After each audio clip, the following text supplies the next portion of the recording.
Welcome to Asto Clinics. What follows is an extract of a podcast that was produced by Holly Moore of Make Events and Anything is Possible. Thank you, Holly. In this video, you will see Dr. Kostas Papageorgiou and Steve Turnock discussing Steve's journey with OCD with Holly Moore. Please be aware that the subject matter does discuss in detail some of the intrusive thoughts that Steve suffered. If you believe that this could affect you in any way, please don't watch the video. Thank you. I retired very early, 46 years old. So focused on some other charity work, focused on family, travelling. And one of the things I learned as I get to near the OCD journey is that OCD loves a vacuum. It certainly does. And I guess I had a bit of a vacuum in my head.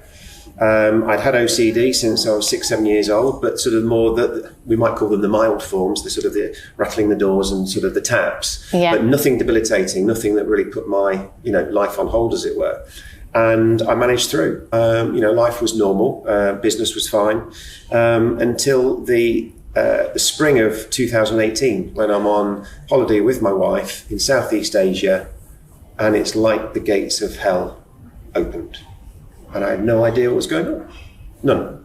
I actually remember Googling the effects on the brain of heat exhaustion. Because I was looking for an answer. I'm going, why? Really? Yeah. What's going on? So if I tell you that there are too many to mention here, but just to give you an example of how extreme it was, and I didn't know it was OCD. Yeah, that's just scary. I thought I was going mad. I'm in a toilet in an airport, did what I needed to do. I'm stood at the sink, and there are two sinks, and in between the two sinks, there was one of those little 7 or 8 inch squares to put the paper towels in. Yeah. And in walks a little boy. And for some reason, in my head, I went, I haven't just put that little boy in the paper towel dispenser, have I? Where did that come from? Yeah. And then, of course, he goes into a sit-down toilet, and then I can't see him. I go, oh gosh, he's really in that dispenser. Panic. Yeah. I left, and then I hung around outside the toilet. Yeah. Waiting for the little boy to come out. Yeah. And he did, thankfully. Went, oh, he's not dead. Yeah.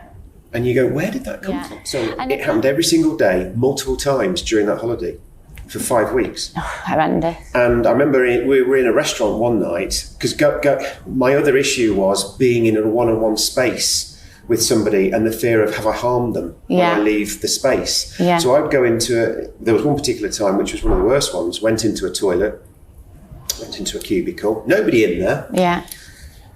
Go to the toilet, and then as I open the door, I go, I haven't just squashed somebody behind the door, have I? Oh. That was like in the cubicle with me, that wasn't. That wasn't there, yeah.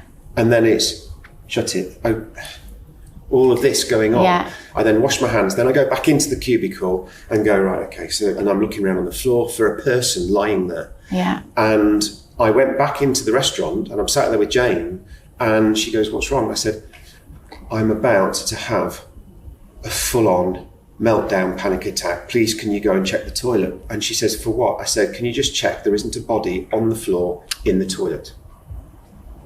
At that point, you've got a problem.